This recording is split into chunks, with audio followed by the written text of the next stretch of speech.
성경에서 금기어로 되어 있는 단어가 있다면 저는 두말할 필요 없이 교만이라는 단어라고 생각합니다.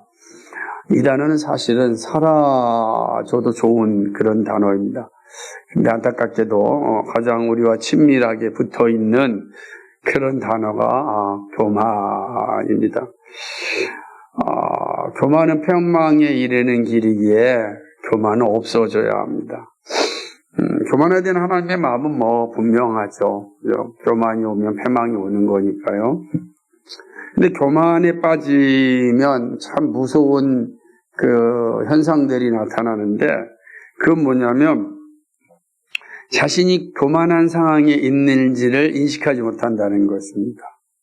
교만에 빠진 사람들은 자신은 교만하지 않다라는 생각도 갖고 교만이라는 걸 인식 자체를 하지 않는다라고 하는 거죠. 자신은 결코 무너지지 않을 것이라는 자신감이 교만에 이르면 또 돌이킬 수 없는 그런 상황이 됩니다. 자신감 되게 중요하잖아요. 근데 자신감이 교만에 이르게 되면 이건 정말 불통이 됩니다. 독재가 되는 거죠. 참 교만은 그래서 없어져야 될 그런 단어다 이렇게 좀 생각을 하게 됩니다. 오늘 살펴볼 말씀에서도 이러한 모습을 좀 볼 수가 있습니다.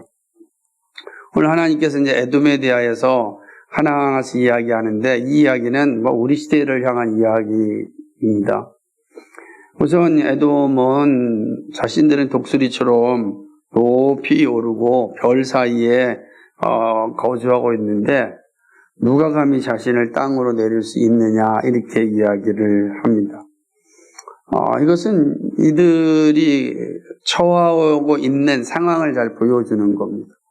이들은 되게 높은 산악지대에 살았습니다. 아주 천의 요새에 살고 있었죠. 지금 요르단에 가면 페트라라고 하는 유적지가 이렇습니다. 페트라라는 유적지는 정말 천의 요소입니다. 높은 그런 바위 산 속에 꼬불꼬불한 그런 동굴, 길, 이거 한 번 들어오면 빠져나갈 구멍이 없는 엄청난 요새죠. 그러니까 누가 우리를 끌어내리겠느냐? 하나님이 끌어내리겠다. 이게 말씀. 교만한 모습이 있는 것 아니겠습니까? 뿐만 아니라 도덕과 강도가 집에 들어왔을 때 만족할 만큼 훔치면 멈추지 않겠느냐? 그러지 않겠어요? 가져갈 만큼 가져가야 될 거 아니에요? 그러면 이제 사실은 이게 더 이상 이 정도면 되겠다. 강도들이라 그래도 싹쓸이하고 가지는 않잖아요. 그런데 뭐냐면 완전히 싹쓸이 해버린 겁니다. 더군다나 이들이 숨겨놓은 그런 어떤 재물까지도 싹 가져가 버리고 완전히 그냥 강탈당하는 거죠. 뿐만 아니라 또 그들의 산 위에 아주 독특하게 또 포도밭이 있어서 또 포도가 잘 되거든요. 그런데 그 포도밭에 포도를 따면은 좀 그래도 누군가는 조금 먹게끔 좀 남겨놓을 텐데, 그러지 않고 남겨놓지 않고 또 싹쓸이 해갑니다. 이건 무슨 표현이냐면 이스라엘이 아주 완전히 망하였다, 완전히 전멸된 상태를 의미하는 거죠. 거기에 에돔과 약조한 모든 동맹국이 다 에돔을 쫓아내어서 변경에 이르게 하였습니다. 그러니까 배신한 거죠. 동맹국들이 배신해서 에돔이 위기에 처할 때 에돔을 도와줘야 되는데 그러지 않고 에돔을 쫓아버린 겁니다. 배신해버린 거죠. 그럼 에돔 입장에서는 위기에 있을 때 동맹국이 있으면 좀 의지를 할 텐데 그 동맹국이 모른 채 해버리는 겁니다. 그리고 이거 얼마나 참 끔찍한 일이 되겠습니까? 있는 것처럼 화목하던 자들이 에돔을 속였습니다. 에돔에 먹을 것을 먹는 자들이 오히려 에돔을 향하여 함정을 파했습니다. 그러니까 이 에돔 사람들이 이제 온전히 동맹국들이 우리 편이고 우리가 위험할 때 우리 도울 것이다. 그래서 왜 그러냐면 아니 우리가 얼마나 먹을 것을 같이 먹고 그렇게 좋은 관계를 맺었는가. 그런데 정말 배은망덕하게 모른 채 할까? 그러지 않을 것이다. 이런 생각을 가진 거죠. 하나님이 얘기하면 이 지혜 없는 사람들아 얘기하는 거예요. 그들이 완전히 돌아서서 오히려 에돔 사람들을 국경으로 쫓아버렸다라고 하는 것입니다. 더군다나 하나님은 심판의 날에 에돔에서 지혜 있고 지각 있는 사람들 다 멸하겠다고 말씀을 합니다. 또 드만에 대해 말씀을 하죠. 대만 지역을 말하는데 우리가 이 사람이 누구냐면 욥의 친구 가운데 한 사람 엘리바스라는 사람이 있는데 이 사람은 대만 사람이라 그래요. 그러니까 대만 사람이 좀 지혜로운 사람들이 많이 또 나타난 그런 지역인 것 같습니다. 근데 지혜 있는 사람들 이들도 다 어떻게 한다고요? 에돔을 피하여 도망가 버리고 맙니다. 드만 지역도 역시 이제 에돔이 살고 있는 그 지역에 속하여 있습니다. 결국은 이 사람들도 다 도망가 버리고 맙니다. 그러니까 오늘 9절 말씀에 보면 뭐라고 표현하고 있냐면 드만아 내 용사들이 놀랄 것이라 이로 말미암아 에서의 산에 있는 사람들은 다 죽임을 당할 것이다. 드만 사람들이 다 도망가 버리니까 결국은 남아있는 이 에서의 사람들, 에돔 사람들이 전부 다 멸망하여 죽을 것이다 라고 이야기하는 것입니다. 완전히 망하였습니다. 아주 완전한 멸절입니다. 믿었던 사람들에게 아주 철저한 배신을 당하였습니다. 사실은 살면서 배신만큼 참 사람에게 비참한 것이 없습니다. 근데 이스라엘은 자기가 믿었던 것에 다 배신을 당하였습니다. 자신이 믿었던 것에 대해서 그리고 그것이 자신을 결코 구원하지 못함을 아주 처절하게 각성하게 되었습니다. 왜 이렇게 되었을까요? 도대체 이렇게 망하게 한 교만의 실체는 또 어떤 것일까? 여러분, 망하는 사람들에게 나타나는 교만의 모습은 무엇이라고 생각합니까? 그렇죠? 교만이 오면 패망이 이른다. 그러니까 그 망하는 사람들에 나타나는 교만의 모습은 어떤 것일까? 오늘 이 오바댜 선지자는 에돔의 모습을 통해서 오고 오는 모든 세대 가운데 망하는 자들에게 나타나는 모습이 있다. 이를 이야기하고 있습니다. 이 교만을 가진 사람들에게 보일 수 있는 그런 어떤 모습이라고 할 수가 있는데요. 본문에서 네 가지로 볼 수가 있는데, 첫째, 이 사람들은 자신의 환경을 자신하였습니다. 에돔 사람들은 자신이 살고 있는 지역에 대한 자신감이 있었습니다. 독수리처럼 높고 별 사이에 있다고 말합니다. 이미 말씀드렸듯이 이들이 거주하던 지역은 정말 엄청난 요새입니다. 요새. 정말 신기한 요새예요. 그러니까 밖에서 보면은 거대한 그 돌을 짜는 돌입니다. 거대한 바위입니다. 그러니까 밖에서 그 바위를 뚫고 들어갈 수 없는 것 같아요. 그 들어가는 입구가 하나 있어요. 근데 입구로 들어가면 큰 길이 나옵니다. 입구가. 들어갈 땐 작은데 들어가면 큰 길이 나서 마차가 다니기도 합니다. 그리고 그 거대한 동굴을 지나서 밖으로 탁 나가면 갑자기 그냥 어마어마하게 넓은 평지 같은 산악지대가 펼쳐집니다. 그리고 그 산악지대 옆에는 전부 다 이런 어떤 바위산들로 되어 있는데 바위산 안에 동굴로 되어 있어요. 미로. 거기 한번 들어가면 나오기가 어려워요. 잘못 들어가면 그냥 거기서 죽을 수도 있어요. 앞에 가이드가 가도 잠깐만 한눈 팔면 어디로 가야 될지 모를 정도로 미로로 되어 있는 곳이 페트라라고 하는 지역의 모습이에요. 그러니 이 자연 요새, 천연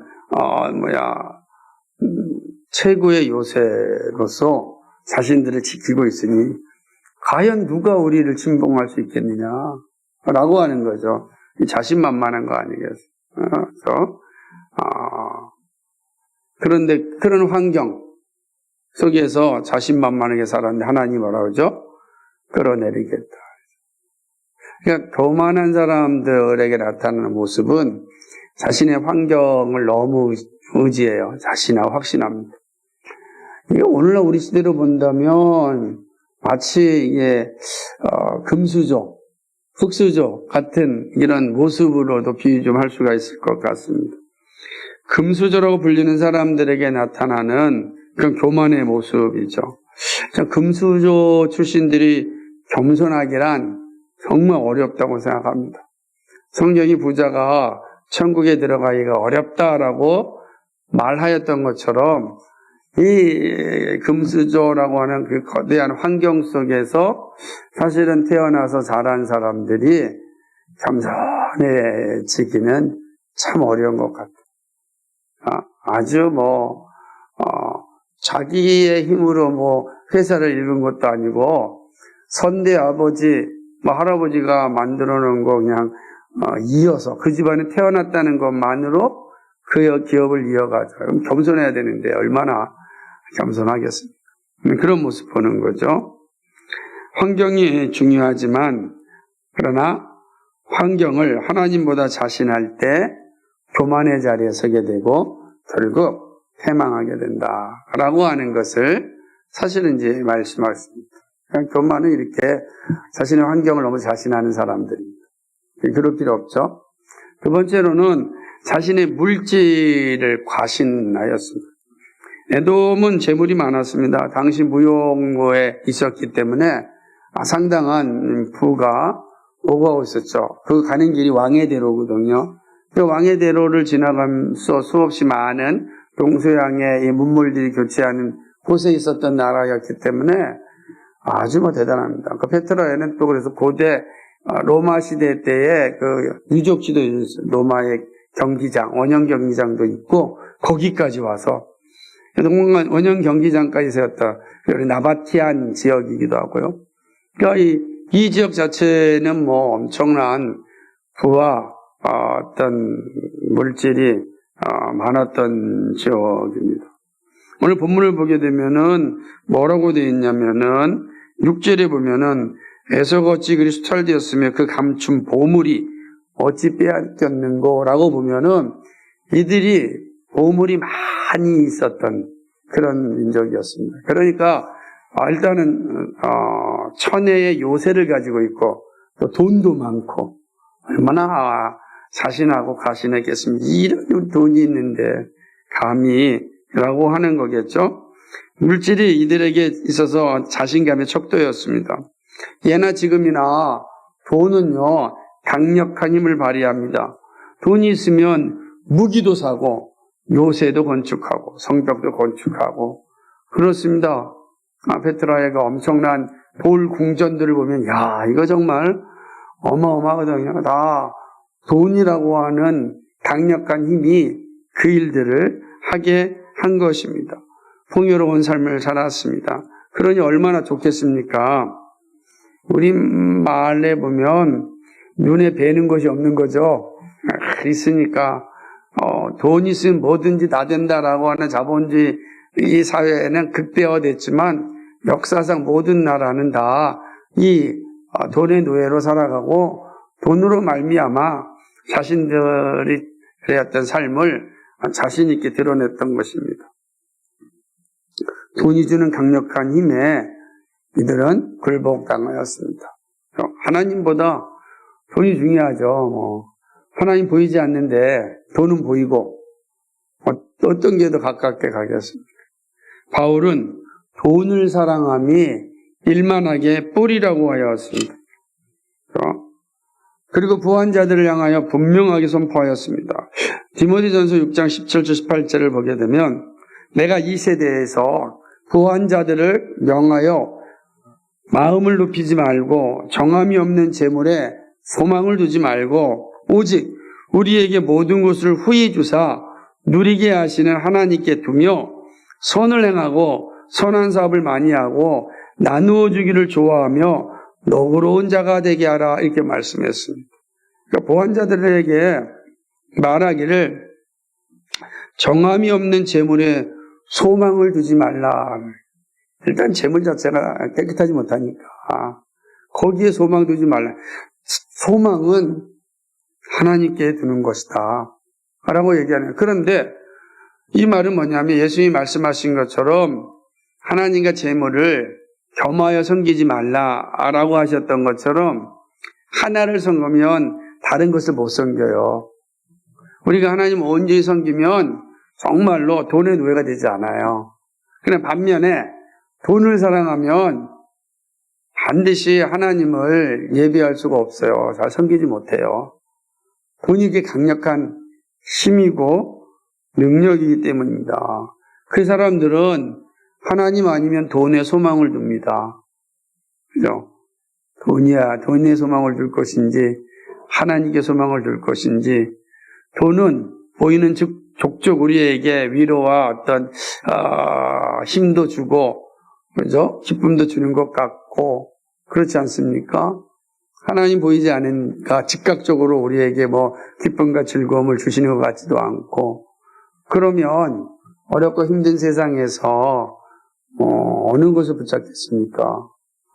돈을 더 붙잡을 확률이 많죠. 그래서 바울은 돈을 사랑하면 일만하게 뿌리가 되고 정함이 없는 재물에 소망을 두지 말아라. 그거는 멸망하는 길이다. 교만에 이르는 길이다. 라고 하는 거예요. 재물을 과신하면 반드시 교만에 이르게 되고 멸망의 자리에 이르게 된다. 라고 하는 것입니다. 그러나 모든 것이 하나님께로부터 왔음을 안다면 교만하지 않습니다. 그리고 멸망의 자리이지 않습니다. 이 믿음 갖는 게 참 힘들어요. 모든 것이 하나님께로 왔다. 이 믿음, 이건 정말 하나님 우리 주셔야 돼요.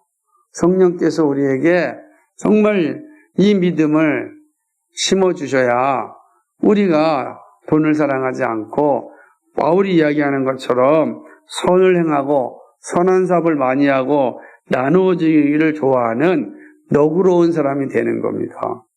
그러지 않으면 교만한 사람은 너그럽지 않아요. 겸손한 사람이 너그러워요. 그렇지 않습니까? 그렇기 때문에 이 모든 것이 하나님께로 왔다라고 하는 이 믿음을 분명해야 됩니다. 그러면 우리는 재물에 우리가 과신하지 않는다라고 하는 것입니다. 교만에 이르지 않습니다. 세 번째는요, 자신의 지혜를 너무 의지하고 자만했어요. 지혜를 자만했어요. 그러니까 교만한 사람들에게 잘 나타낸 것 가운데 하나가 자기 지식에 대한 자만입니다. 하나님은 에돔의 지혜 있는 자와 지각 있는 자를 멸하시겠다고 말씀합니다. 왜 그랬을까요? 이들이 자신의 지혜와 지각, 깨달음을 가질 수 있는 능력을 아주 자신한 겁니다. 의지한 겁니다. 우리가 지혜가 얼마나인데. 왜냐하면 정말 페트라의 궁전, 돌 궁전을 보면 와, 어떻게 이런 걸 만들 수 있을까? 정말 대단하다. 라고 이제 느낄 정도입니다. 그게 아무렇게나 만들어진 게 아니거든요. 정말 지혜롭고 지식이 있어야 정확한 이 측량이 되어야 무너지지 않고 만드는 거예요. 그런데 정말 대단하고요. 그러니까 이들은 그런 지혜와 지식이 있었어요. 그러니까 이런 지혜와 지식이 있고 돈도 있죠. 그렇죠. 천혜의 요새도 가지고 있죠. 뭐가 무섭겠습니까? 그러니까 뭐가 무서울 게 없는 거예요. 감히 누가 우리를 덤비겠느냐 이렇게 생각을 하는 거죠. 그러다 보니까 이들은 점점 교만해지는 거죠. 전도서 기자가 말하기를 사람이 아무리 계획할지라도 이를 이루시는 이는 하나님이시다 그랬어요. 사람이 아무리 지혜가 있고 지각이 있다 할지라도 결국 그 일의 완성은 하나님이 하십니다. 이게 정말 중요한 믿음이에요. 하나님이 하신다고요. 그런데 교만한 사람은 자기가 할 수 있다고 생각을 하는 것입니다. 이 사실을 알지 못하면 자기 지식을 자랑하다가 멸망에 이르게 되는 것입니다. 우리 시대에 인본주의 선언을 따르는 자들은 자신들의 지혜와 경험으로 우리의 문제, 삶의 문제를 다 해결할 수 있다 생각을 합니다. 그런 사람들에게 교육을 잘 시키면 인간의 문제는 해결된다. 교육을 제대로 받지 못해서 생겨난 요소들이 많다. 이 생각을 합니다. 얼마나 자신만만합니까? 우리의 지혜와 우리의 지식과 우리의 경험으로 모든 문제를 해결할 수가 있다라고 하는 거죠. 그러니 하나님이 굳이 필요할 필요가 없다. 우리 다 해결할 수 있는데 하나님이 필요한. 예전에는 교육도 없고 과학도 없고 그러다 보니까 지식도 부족했으니까 신이라도 의지해야지. 그런데 이제 우리는 그걸 다 뛰어넘어. 이 우주가 둥글다는 것도 알고, 그죠? 아는 거예요. 이 세계 지금 눈에 보이지 않는 세계도 이제 현미경으로 보고, 엄청난 이 추론을 통하여서 보이지 않는 이 공간에 무거운 비행기가 뜨기도 하고, 우리 웬만한 우리 문제 해결할 수 있다. 질병도 거의 다 정복하고 있다. 이런 거예요. 그러니까 하나님이 굳이 필요하지 않다라는 생각인 거죠. 이게 교만한 지식이 가지고 있는 무익함입니다. 하나님의 형상인 사람에게 지혜를 주신 것은 하나님의 계시를 이해하고 창조주를 경배하기 위함입니다. 그런데 이 지식의 자만에 빠지면 지식을 주신 하나님을 무시하게 되는 거예요. 그리고 지식을 통하여 계시를 연구하고 창조주 하나님을 경배하기보다는 자신들의 영광을 만들어가는 겁니다. 자신을 찬양하고 자신을 경배하고 그렇게 살아가는 거죠. 이들은 지혜가 저절로 생겨난 것으로 생각합니다. 이게 바로 교만에 이르는 길이고 멸망의 지름길이 된다. 이 에돔 사람의 모습, 우리에게도 동일하죠. 우리도 그렇잖아요. 어쩌면 이 에돔 사람은 우리 시대의 인본주의 선언을 추구하는 사람들과 똑같다라고 볼 수가 있는 겁니다. 마지막 네 번째로는 하나님보다 사람의 권력을 더욱 의지하였습니다. 그러니까 에돔의 멸망에는 근원적으로 하나님보다 사람의 권력을 의지함이 있었습니다. 그리고 결국 그 사람에게 배신을 당하였습니다. 이게 참 기억해야 돼요.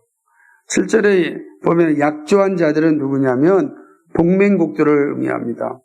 오늘날 우리가 다 이 외교의 현장에서 분투하고 있는 것 가운데 하나가 뭐죠?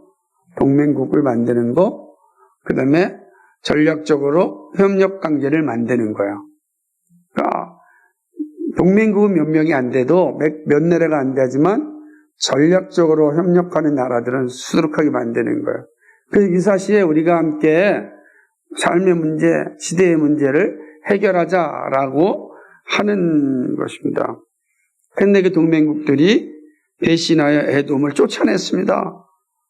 화목하던 자리에 돌아서 버렸습니다. 얼마나 서글픈 일입니까? 믿었던 도끼의 발등을 찍히는 거죠. 이렇게 되는 거예요. 이게 바로 에돔의 모습을 통해서 보여주는 겁니다. 하나님보다 사람을 더 의지하였던 이들에게 나타나는 모습입니다. 다윗은 아주 분명하게 고백합니다. 어떤 사람은 병거, 어떤 사람은 말을 의지하나 우리는 여호와 우리 하나님의 이름을 자랑하리로다. 그들은 비틀거리며 엎드려지고 우리는 일어나 바로 서도다 그랬습니다. 시편 20절, 7절, 8절입니다. 어떤 사람은 병거, 어떤 사람은 말을 의지하나 우리는 우리 하나님의 여호와 우리 하나님의 이름을 자랑하리로다. 이게 신자의 모습인 것입니다. 겸손한 자들은 이런 자리에 섭니다. 근데 교만은요, 고의는 권력에 의지합니다. 고이지 않는 하나님께 의지하지 않습니다. 그죠? 그러나 그리스도인들은 보이지 않지만 영원한 창조주이신 하나님께 우리 주님을 의지합니다. 이게 정말 중요한 믿음입니다. 여러분 누굴 의지하십니까? 정말 여러분은 하나님을 의지하십니까? 아니 보이는 권력에 힘들어 하십니까? 보여준다는 거죠. 우리 시대에는 동맹이란 말이 허탄한 말이 되었습니다. 동맹은 힘들 때 좋을 때 함께하는 존재를 의미합니다. 피와 살을 함께 섞었다. 이게 동맹이란 말이에요. 그래서 화목하게 지내는 존재를 의미합니다. 하지만 지금 보십시오. 자국의 이익이 동맹의 관계보다도 앞서지 않습니까? 다 도둑놈들이잖아요. 다 자기 나라를 위해서 필요로 하는 거니까 동맹은 없어요. 누구만 동맹이 있는 거예요? 가난한 사람한테만 동맹이 있는 거예요. 우리처럼 힘없고 돈도 없는 나라가 쩔쩔매잖아요. 얼마나 무식합니까, 그죠? 우리나라의 전 외환 보유고 전체를 다 자기 나라에 투자하라. 이런 깡패 같은 게 어디 있습니까? 그런데도 불구하고 이제 동맹이라는 게 자국의 이익 앞에 이제 무너진 겁니다. 그래서 우리도 다 우리의 이익 때문에 동맹을 맺는 거예요. 근데 우리의 이익에 부합하지 않으면 맺을 이유가 없겠죠, 우리도. 서로가 이제 국제정세가 그런 거예요. 그냥 이전에는 그나마 서로의 어떤 정이라도 있었지. 이제 정도 없어요. 이 돈이라는 권력에 다 무너지고 만 것입니다. 약소국들이 강대국들에게 치욕스러운 관계를 맺고 있습니다. 이런 게 지금 우리 시대의 모습이죠. 그래서 사람들이 언제 교만에 빠지는가 할 때는 다 이런 보이는 권력을 의지할 때 우리에게는 지금 하나님이 필요하지 않다. 우리에게 필요한 거는 지금 우리의 문제를 해결해 줄 사람이 필요하다. 참 씁쓸하죠? 하나님보다 사람을 의지하는 건 그러나 결코 선한 열매를 얻을 수 없습니다. 반드시 멸망의 자리에 선다. 에돔이 그런 거야. 에돔이 그냥 주변국들을 다 의지하였는데 그 주변국들이 에돔이 멸망할 때 하나도 지켜주지 않았다고요. 우리가 무엇을 의지하고 누구를 붙잡아야 되는지를 에돔의 멸망을 통해서 분명히 보여주는 겁니다. 말씀을 했습니다. 망하는 사람들이 나타나는 이유는 분명합니다. 왜 망하는 사람들이 계속 나타날까요? 교만 때문입니다. 이 교만을 해결하지 못하면 계속 망하는 사람이 나타나고 망하는 사람들에게는 반드시 이 교만의 특징이 나타나는 것입니다. 교만은 생명길로 나가지 않습니다. 멸망의 구렁텅이로 나갑니다. 우리는 이 교만의 모습을 잘 기억해야 됩니다. 왜냐하면 교만은 반드시 우상숭배로 확장되기 때문에 그렇습니다. 그리고 멸망의 길로 떨어집니다. 교만은 환경, 물질, 지혜, 사람의 권력을 하나님보다 더 의지하는 자세입니다. 여러분은 어떻습니까? 하나님보다 환경을 더 중요시 하십니까? 하나님보다 물질을 더 사랑하십니까? 하나님보다 지식을 더 의지하십니까? 하나님보다 사람의 권력에 충성하십니까? 그래서 우리는 깊이 생각해 봐야 합니다. 교만을 이기는 길은 이미 말씀드렸습니다. 하나님 앞에 겸손하고 순종하는 길입니다. 교만은 자신을 죽이는 길로 가게 하지만 겸손은 생명의 길로 갑니다. 그러므로 우리는 힘써야 할 것이 뭐냐? 교만을 죽이는 일입니다. 여러분은 주님 앞에 서기 위하여 무엇을 하십니까? 교만을 죽이기 위하여 여러분은 어떤 일을 하십니까? 교만을 죽이기 위하여 힘을 내는 일은 무엇입니까? 겸손을 나타내기 위하여 애쓰고 있는 일은 어떤 것입니까? 여러분 어떻게 하고 있어요? 겸손을 위해서? 교만을 죽이고 겸손을 나타내기 위해서 여러분이 힘쓰고 있는 게 무엇입니까?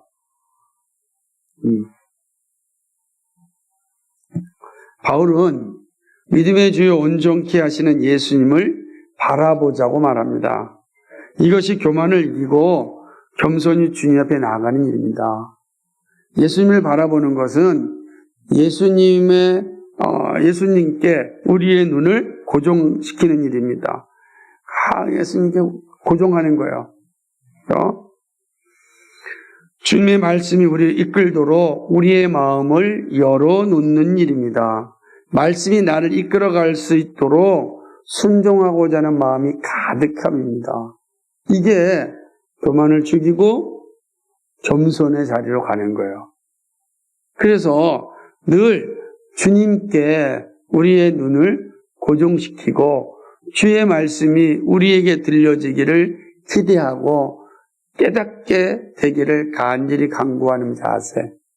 이게 우리 안에 가득 차면 교만이 들어오는 걸 차단합니다. 그리고 우리로 하여금 겸손한 자리로 나아가게 하는 것입니다. 주님께서 깨닫게 하심에 귀를 기울일 수 있어야 됩니다. 주님께 나의 마음을 온전하게 드릴 수 있어야 되는 것입니다. 이게 되게 중요한 거죠. 그러면 어떻게 주님께 고정하겠는가, 그죠? 여러분, 우리는 주님께 눈을 주님께 고정하는 걸 다 알고 있습니다. 하나님께 예배하는 자리, 기도하는 자리, 말씀 읽는 자리, 서로 교제하는 자리. 소홀히 하지 않는 겁니다. 소홀히 하지 않는. 여러분, 믿음이 있어야, 믿음을 주셔야 우리가 예배할 수 있어요. 그리고 예배할 때 믿음이 생겨나요. 그럼 그 믿음으로 다시 주님을 바라볼 수가 있는 겁니다. 그러니까 이 일들이 우리에게 계속해서 일어나야 되는 겁니다. 근데 하나님께서 감사하게도 우리를 부르사 믿음을 주셔서 예배의 자리로 오게 하신 겁니다. 그런데 예배의 자리에서 우리가 감당해야 될 것은 주님의 말씀에, 주님의 눈에 고정하는 겁니다. 주님 말씀하십시오. 자, 듣겠습니다. 주님 말씀하십시오. 주의 뜻대로 살고 싶습니다. 깨달음을 주셔서 제가 이 험난한 세상 가운데서도 믿음의 주 온전케 하시는 예수님만 바라보며 살겠습니다. 이게 고정시키는 거예요. 우리의 마음을. 세상을 보고 사람을 의지하는 것은 소망이 없습니다. 우리가 소망할 수 있는 것은 예수님께 우리의 눈을 고정하는 일입니다. 이것이 망하지 않는 길입니다. 망하는 사람에게는 반드시 그들의 눈이 예수님께 있지 않아요. 그들의 눈이 자신의 환경에 있고 자신의 물질에 있고 자신의 지식에 있고 사람들 권력에 눈이 가 있다고요. 계속 거기만 보는 거예요. 그런데 망하지 않는 자, 생명의 길로 가는 자들에게는 한결같이 예수 그리스도께 고정되어 있습니다. 예수 그리스도께 주의 말씀이 나를 이끌어 달라고 깨달음을 주셔서 주의 말씀대로 살아가게 해달라고 주님께 고정하는 거죠. 그것이 우리가 우상숭배의 자리에 가지 않고 죽음의 자리에 떨어지지 않고 생명의 길로 나아가는 겁니다. 이런 은혜가 있기를 소망합니다. 우리 모두 겸손히 주님께 우리의 눈을 고정시킬 수 있는 믿음이 되기를 다시 한번 주님의 은혜로 축복합니다. 기도하겠습니다. 거룩하시고 자비하신 하나님 고맙고 감사합니다. 우리의 눈을 주님께 고정시킬 수 있는 자 되게 하여 주옵소서. 그래서 교만을 죽이고 겸손의 자리로 나아가게 주옵소서. 죽음의 자리가 아니라 생명의 자리로 나아가는 자 되게 하여 주옵소서. 멸망하는 자들에게 나타나는 모습은 우리에게서 사라지게 하여 주옵소서. 감사하오며 예수님 이름으로 기도하였습니다. 아멘.